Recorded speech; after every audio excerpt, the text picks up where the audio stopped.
Muy bien. Y si el Señor está aquí, a Él sea toda la honra, toda la gloria y todo el honor.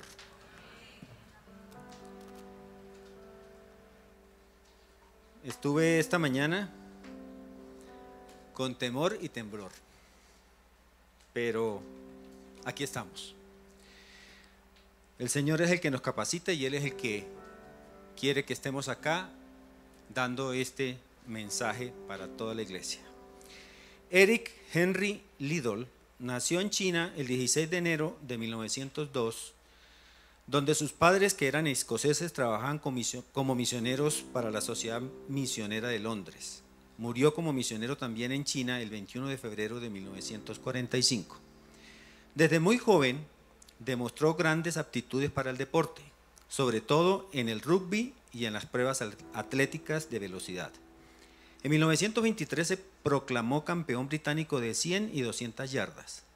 En las 100 yardas estableció un récord nacional con 9.7 segundos que no sería batido hasta 35 años más tarde. Fue seleccionado para competir en los Juegos Olímpicos de París de 1924 en los 100 y 200 metros planos.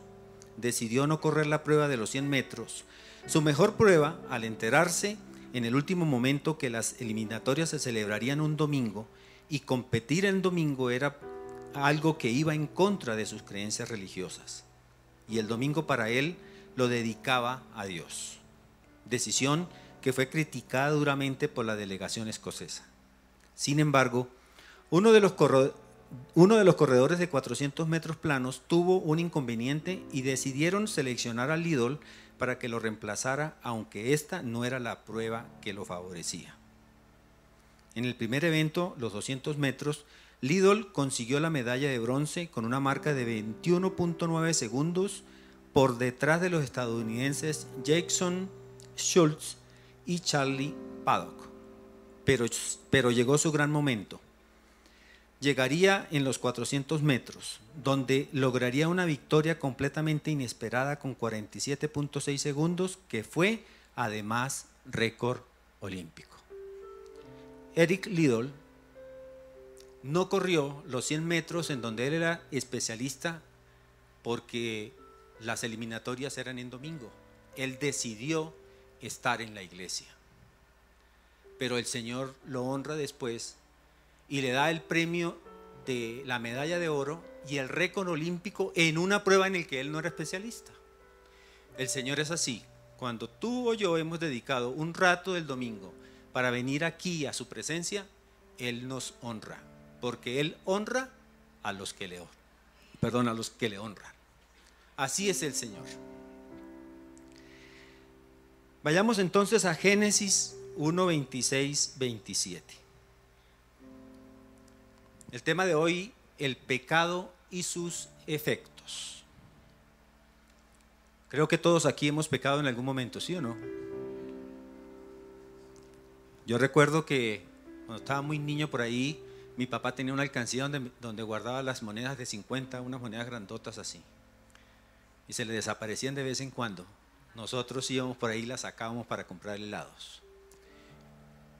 Eran acciones inocentes, pero en últimas también son pecado delante de Dios.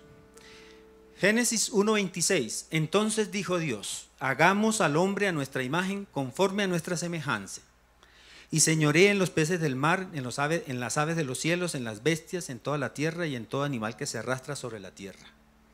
Y creó Dios al hombre a su imagen, a imagen de Dios lo creó, varón y hembra los creó. La creación de Dios, una decisión del Padre, del Hijo y del Espíritu Santo. Y quiere crear al hombre a su imagen. Y quiso darle ese sello de la imagen de Dios al hombre, el único ser de la creación que tiene la imagen de Dios. Los animales, los perros, los gatos, cualquiera de los animales tienen dos componentes: el cuerpo y el alma. El cuerpo, lo que vemos, lo que conocemos, y el alma de los animales es aquello que por instinto ellos se comportan de una cierta manera. sienten, se entristecen, se alegran. Y esa es el alma primitiva de los animales. Pero Dios nos dio a nosotros también un cuerpo, una alma mucho más poderosa, un alma que radica en ella el razonamiento, la voluntad, las emociones, los sentimientos, mucho más completa, pero también nos dio su espíritu. Y eso es lo que significa este mensaje, este pasaje, que creó al hombre a su imagen, puso el sello. En días pasados con el pastor Alex aprendíamos que la palabra imagen se divide en dos partes: ima, que es espejo, y gen, que es el gen que conocemos, la genealogía.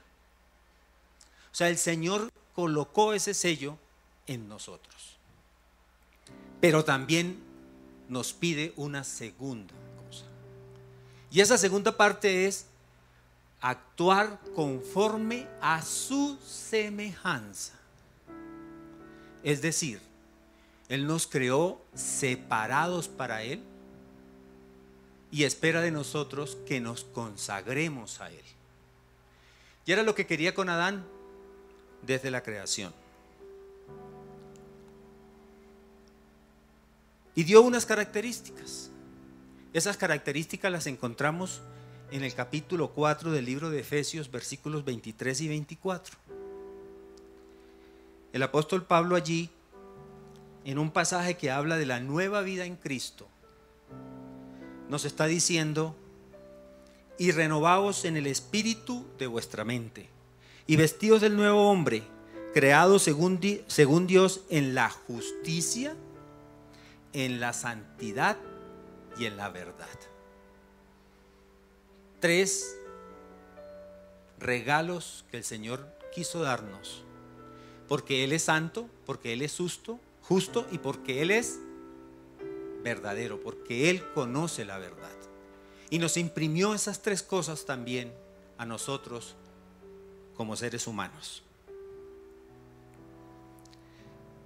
Eso quiere decir que Adán era una persona justa, era una persona santa y era una persona que sabía la verdad. Y era Adán apartado, tenía el sentido de la justicia, era apartado para Dios, o sea, era santo, y además tenía ese conocimiento de la verdad. Adicionalmente, Él nos da el poder de enseñorearnos con la creación. Por eso dice la segunda parte del versículo: y enseñoréese en los peces del mar, en las aves de los cielos, en todas las bestias, en toda la tierra y en todos los seres que se arrastran sobre la tierra. O sea, el Señor nos dio la potestad de ser el dueño. Si uno se pudiera imaginar, es como si le hubieran entregado las escrituras del paraíso a Adán. Y le dijo a Adán: Adán, tú eres el dueño. Pero también le dio un mandato. En Génesis 2, 16 y 17, el Señor le dice a Adán: y mandó Jehová Dios al hombre diciendo: de todo árbol del huerto podrás comer, mas del árbol de la ciencia del bien y del mal no comerás, porque el día que de él comiereis, ciertamente morirás. O sea, morir no era una muerte física, era una muerte espiritual. Y era perder la condición de santo, de justo y de conocer la verdad. Y Dios le da este mandato, ¿por qué? Porque dice Él: yo no quiero que si comes del fruto determines por ti mismo lo que es lo bueno y lo que es malo. El Señor no quería que el hombre determinara por sí mismo, sino que lo hiciera en compañía de Dios. Y por eso le da este mandato. Sin embargo, ya sabemos lo que sucedió. Y entonces perdimos eso que el Señor nos había dado Y hoy la humanidad entera está en otro camino. La historia de la humanidad es una historia de el camino equivocado. Ejemplo, muchos expertos, muchas personas, muchos especialistas, médicos, recomiendan que la pareja de novios antes de casarse tengan relaciones para saber cómo les va a ir. Eso no es el mandato de Dios. Y los que hacen eso deben pagar las consecuencias. El 90% de las mujeres y probablemente también de los hombres no llegan vírgenes al matrimonio. Solo el 10%, esa es la estadística mundial. Y las consecuencias son madres solteras, madres cabeza de familia, enfermedades, cáncer, en fin, una cantidad de consecuencias que debemos también asumir. Otro ejemplo, terroristas que simplemente con una bomba matan a miles de personas solamente por el fanatismo religioso. O la Asociación de Pederastas de Estados Unidos, que están abogando por los derechos que ellos tienen de tener relaciones con los niños, argumentando que los hombres pueden tener relaciones con las mujeres y las mujeres con los hombres y también los homosexuales. Imagínense. Ya están abogando porque ellos también tienen derecho. Y tienen derecho a tener relaciones con los niños porque a ellos les gustan los niños. A eso hemos llegado. Dios le dice a Adán, no quiero que participes de ese árbol. Pero Adán, Eva en primer lugar y luego él participaron, comieron de ese fruto. No sabemos si era manzana, naranjas, melones, piñas, no importa. Pero era un fruto que les permitía conocer lo que el Señor no quería que ellos conocieran. En alguna oportunidad un periodista le pregunta al presidente Ronald Reagan, algunos consideran que ha sido uno de los mejores presidentes después de Abraham Lincoln, le dice: presidente, ¿qué piensa usted de los homosexuales? El presidente le responde: yo no estoy de acuerdo con ellos, porque eso es pecado, es en contra de la naturaleza, pues Dios hizo al hombre y a la mujer. Y el periodista le dice: ¿eso piensa usted? Y entonces el presidente Reagan vuelve y le dice: señor periodista, no es lo que usted piensa ni lo que yo pienso. Lo que nosotros pensemos no vale nada. Lo importante es lo que el Señor dice en su palabra. ¿Qué perdimos entonces con permitir que el pecado entrara al hombre? Lo primero que perdimos fue el sentido de la justicia. Por eso hoy los tribunales son injustos. El gobierno, el Congreso, los políticos son injustos. Los padres son injustos con los hijos son injustos con los padres. Los profesores son injustos con los alumnos no estudian y son injustos también con los profesores. Los empleados son injustos con sus empresas, sus empleadores son injustos con sus empleados. Pero internamente el hombre tiene el sentido de la justicia. Algo le dice por dentro que tiene que buscar la justicia.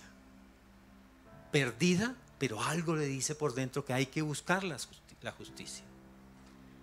Por eso hay caminatas proclamando justicia o pidiendo justicia. Las víctimas piden justicia. Los sindicatos marchan pidiendo justicia. Los maestros marchan pidiendo justicia. Y en fin, los campesinos, los estudiantes, los jóvenes, todos estamos anhelando justicia. En segundo lugar, se perdió la santidad.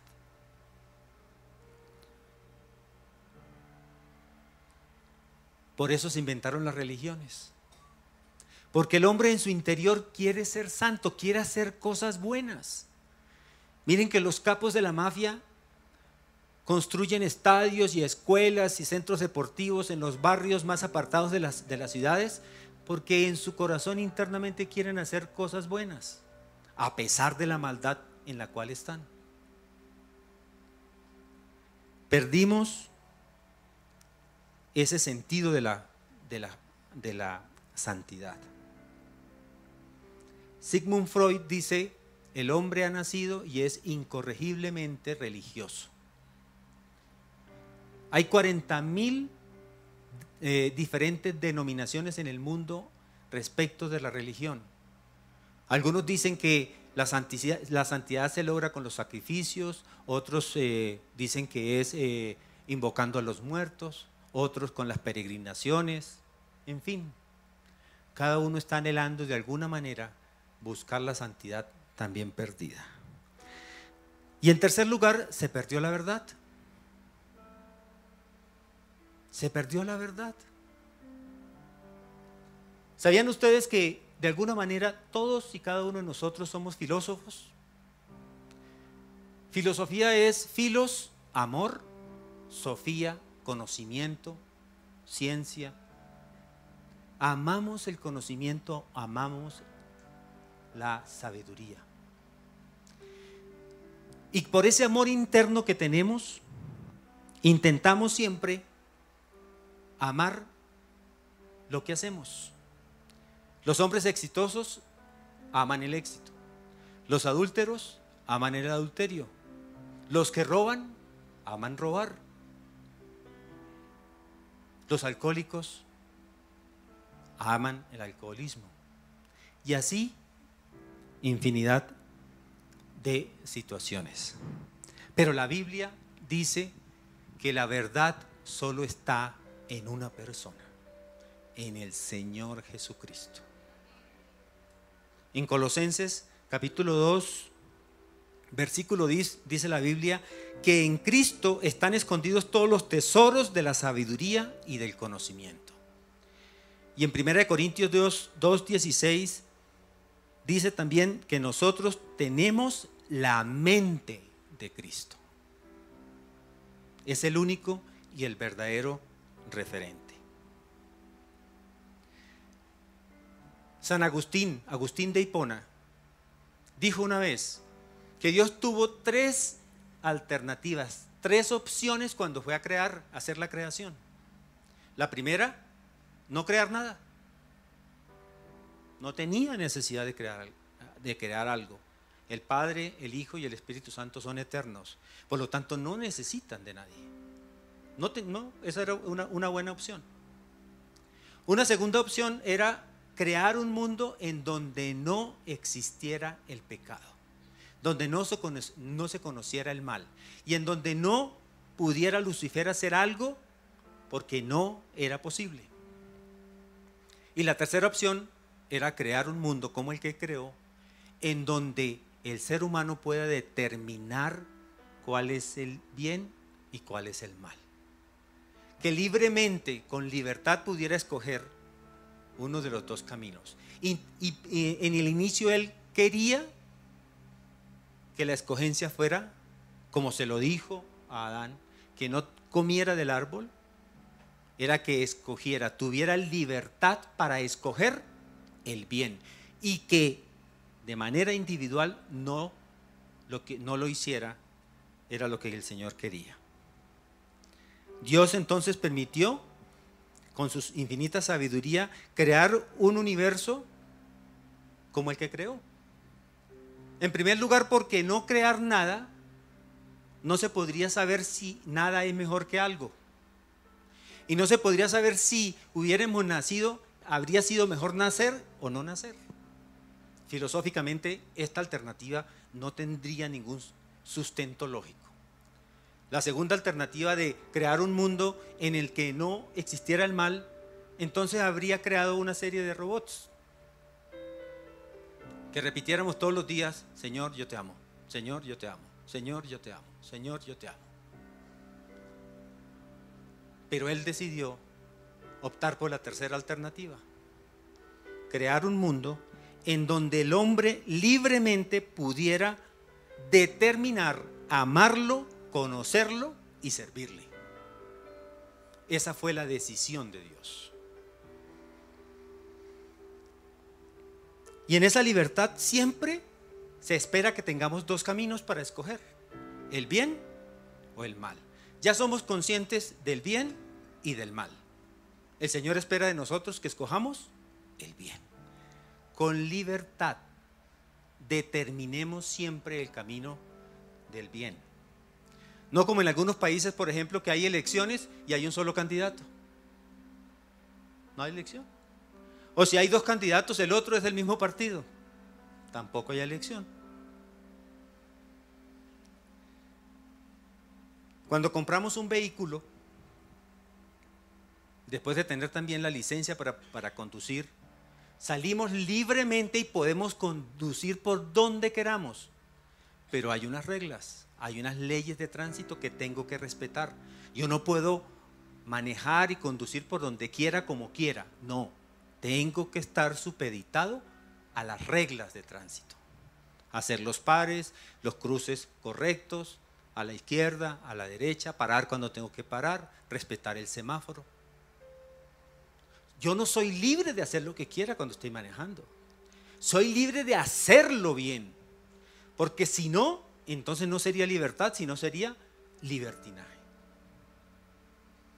Alias el Grillo sale de la cárcel. El juez le dice: bueno, alias Grillo, sales de la cárcel, ya pagaste tu sentencia.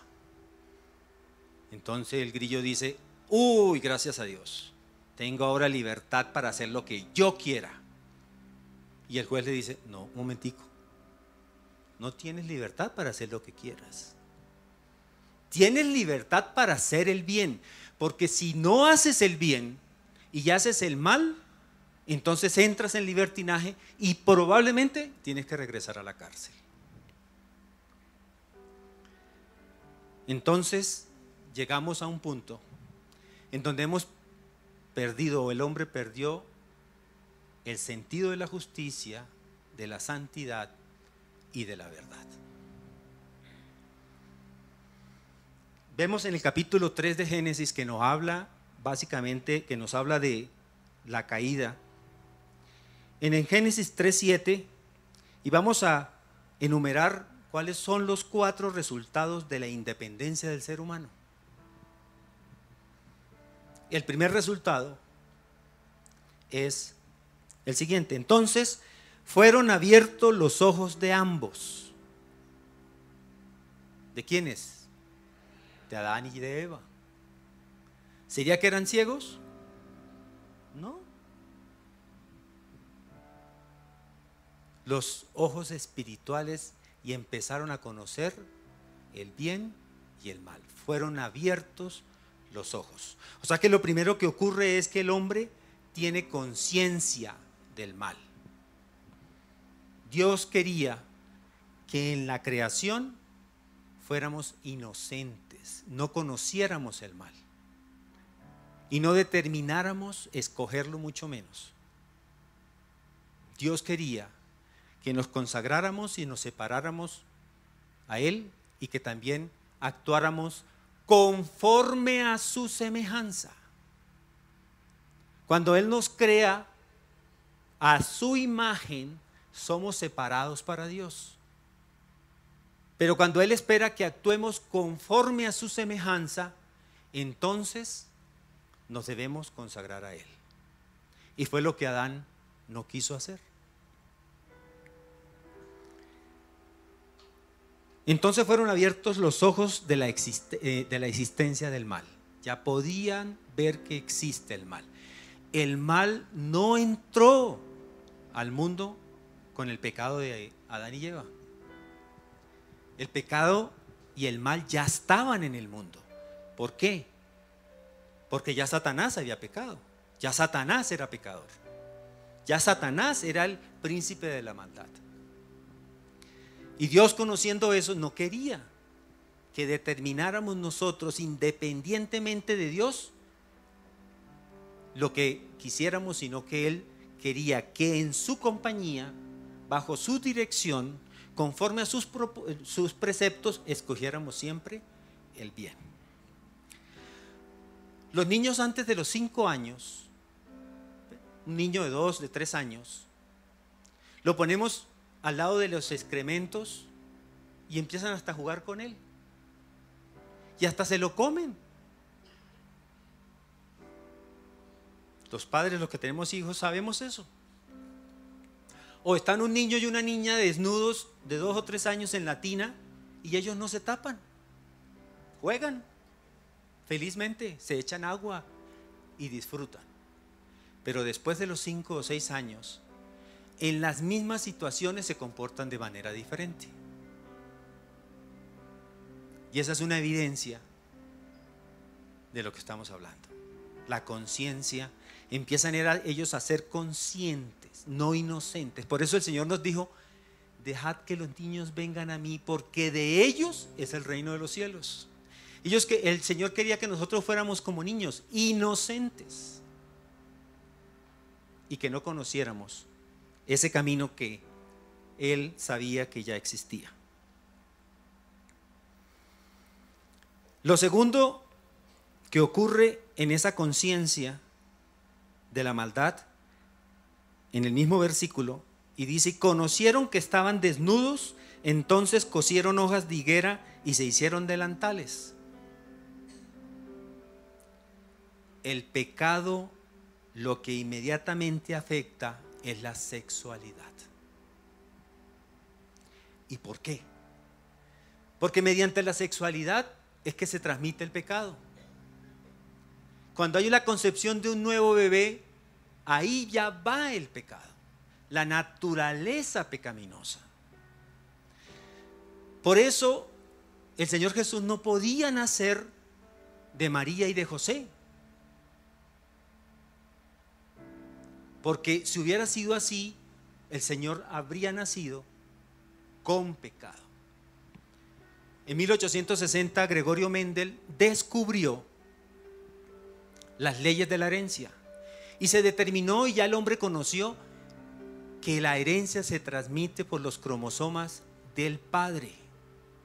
La madre siempre aporta X y el padre puede aportar X o Y. Si aporta Y, el bebé es niño. Si aporta X, el nuevo ser es niña. Por esa razón, Dios determinó que entonces el papel de aportar el cromosoma Y se lo encargó al Espíritu Santo, para que engendrara en María ese nuevo ser, primero para que fuera varón y segundo para que naciera sin pecado. Es el único ser humano nacido de mujer. Todos han nacido de mujer. Todos hemos nacido de mujer. Es el único nacido de mujer, pero que ha nacido sin pecado, sin mancha. Y era necesario que eso ocurriera. ¿Por qué era necesario? Porque si no, él no podía hacer la obra de Cristo, la obra que Cristo hizo en la cruz, no lo podía hacer. Porque iría a pagar por su pecado y luego a pagar por el pecado de nosotros. Y entonces no habría podido vencer la muerte y resucitar. Los designios de Dios son perfectos. Lo segundo que entonces se perdió, o el resultado de la independencia del ser humano, es lo siguiente: Génesis 3:8, ahí el siguiente versículo. Y oyeron la voz de Jehová Dios que se paseaba en el huerto al aire del día, y el hombre y su mujer se escondieron de la presencia de Dios en los árboles del huerto. Se escondieron. Lo segundo entonces es que nos escondemos de la presencia de Dios. Y el ser humano se esconde en la política, en el trabajo, ¿sí?, en el poder, en el éxito, en las distracciones, en el goce. Y las personas tratan de esconderse de Dios, y a algunos no les conviene revelarse delante de Dios, porque lo que están haciendo es contra las leyes de Dios. Y si se revelan delante de Dios y no vienen a la iglesia, no, yo no voy por allá, no me invite. Es que a mí no me gusta ahí el fanatismo.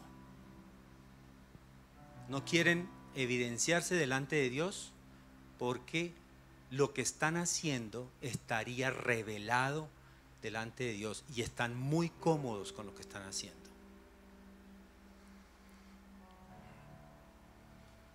El hombre se esconde de Dios porque es que Dios demanda el 100% del compromiso.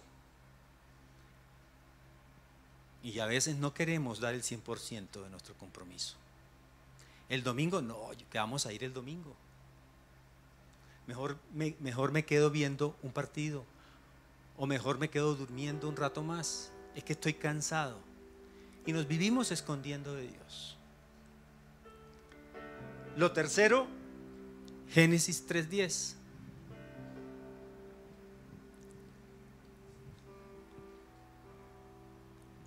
Y él respondió, Adán, oí tu voz en el huerto y tuve miedo. Entra el temor al ser humano. Entra el temor. Y una de las características que Dios le había dado a Adán en la creación, el sello que el Señor le había dado era fe. ¿Sabían ustedes que lo contrario a fe no es incredulidad? Lo contrario a fe es temor. Miren que cuando el Señor Jesús iba con sus discípulos en la barca, y vino el viento y la tormenta, y estaban a punto de naufragar, y el Señor Jesús dormido, roncando, de pronto estaba profundo. Y Pedro le dice, Señor, estamos a punto de naufragar y tú sigues durmiendo. ¿El qué les dice? En Mateo 8. No les dice incrédulos. Lo que les dice es, ¿por qué teméis, hombres de poca fe? El temor afecta nuestra fe. Por eso el Señor dice que Él no nos ha dado temor, espíritu de temor, sino de poder, de amor y de dominio propio. Estamos llenos de temores y pensamos que lo que tenemos es mejor que lo que Dios puede ofrecer. El dinero, la fama, el bienestar. Por eso es que el Señor dice, es difícil que un rico entre al reino de los cielos. Es difícil, no imposible, es difícil. Y es por eso, por ese temor y por escondernos de Dios, y entonces estar siempre al lado de lo que nos gusta. Y lo cuarto que entra por al mundo, entra al hombre por esa independencia que el hombre quiso tener de Dios, está en Génesis 3:13. Entonces Jehová Dios dijo a la mujer, ¿qué es lo que has hecho? Y dijo la mujer, la serpiente me engañó y comí. Entra el engaño. Vivimos en un mundo de engaños. Las reinas de belleza se hacen todo lo necesario y se ponen todo lo que no tienen para parecer bonitas. Las actrices, los galanes de la televisión y del cine son los más bonitos que hay. Y muchos de los jóvenes quieren ser como Madonna o como la princesa de la telenovela tal, que viven de mentira tras mentira. Es el engaño que ha entrado al mundo. En Apocalipsis 12:9 la Biblia termina diciendo que Satanás es el que engaña al mundo entero. Y 6 veces más en la Biblia aparece esa máxima. Vivimos en un mundo entonces gobernado por el engaño. Es la naturaleza pecaminosa que entró en el hombre.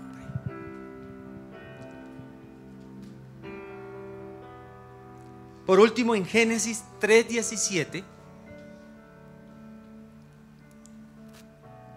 Dios le dice, el hombre responde, le dice Dios al hombre: por cuanto obedeciste a la voz de tu mujer y comiste del árbol que te mandé diciendo, no comerás de él, maldita será la tierra por tu causa.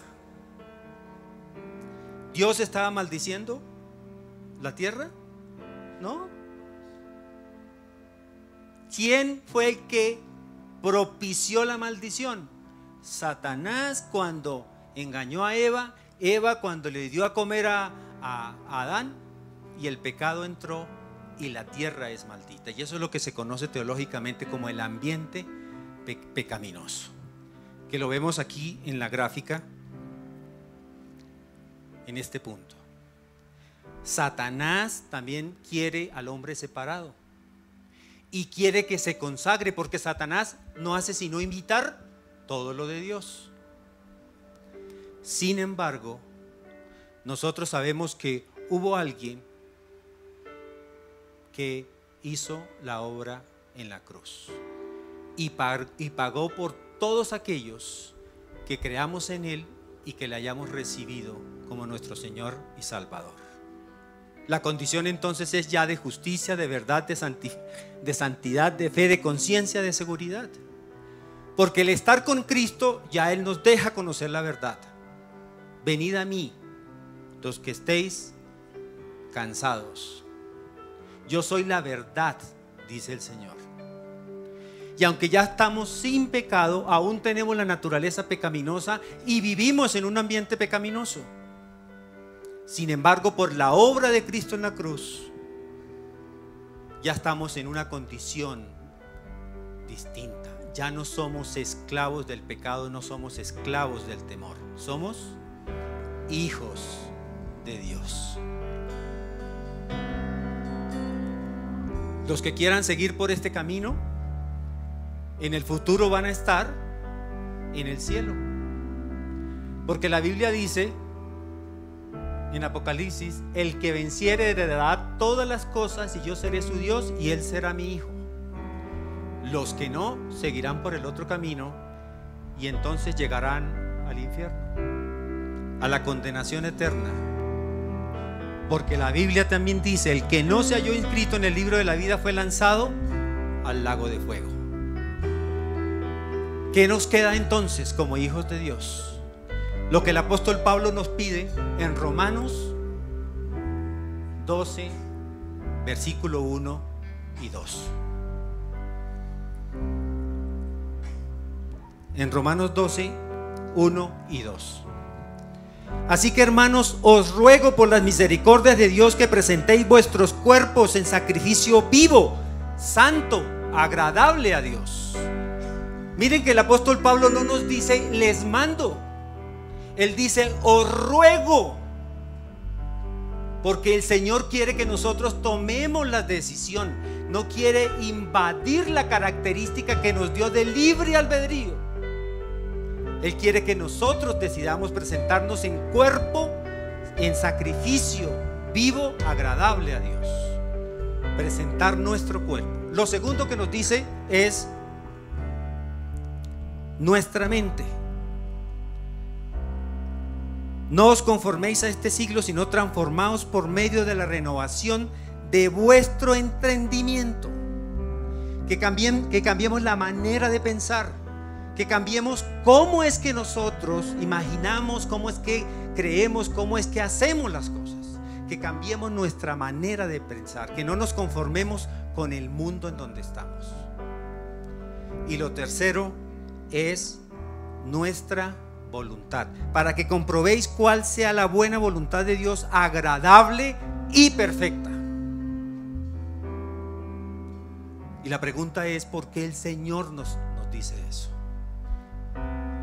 En 1 Corintios capítulo 6, versículos 19 y 20, el apóstol Pablo nos dice: ¿ignoráis que vuestro cuerpo es templo del Espíritu Santo, el cual está en vosotros y el cual tenéis de Dios, que no sois vuestros?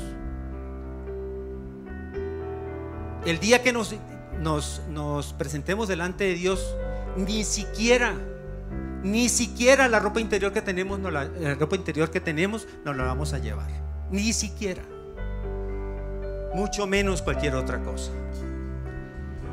Porque habéis sido comprados por precio.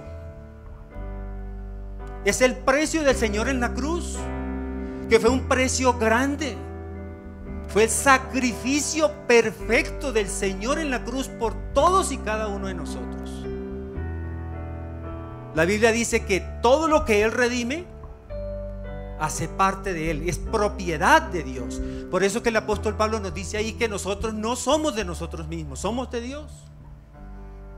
Por eso contábamos ahora, no somos esclavos del temor, somos hijos de Dios.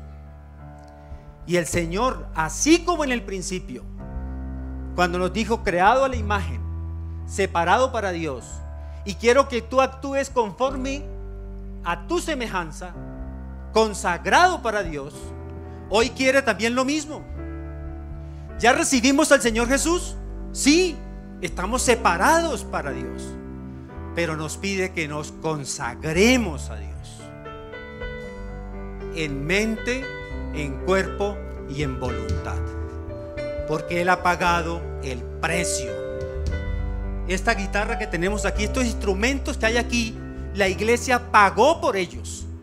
Por lo tanto, estos instrumentos están consagrados a Dios. Y estoy seguro que el pastor Humberto no le presta los instrumentos para un concierto de rock por allá en algún otro lado. Estoy seguro, porque Él lo sabe. Y entonces el Señor lo que quiere es que nos consagremos a Dios, porque somos de Él. Él pagó por nosotros. Él pagó en la cruz por nosotros y quiere que nos consagremos a Él. Y que consagres a tu hijo, que consagres a tu familia, que te presentes delante de Dios en esta mañana.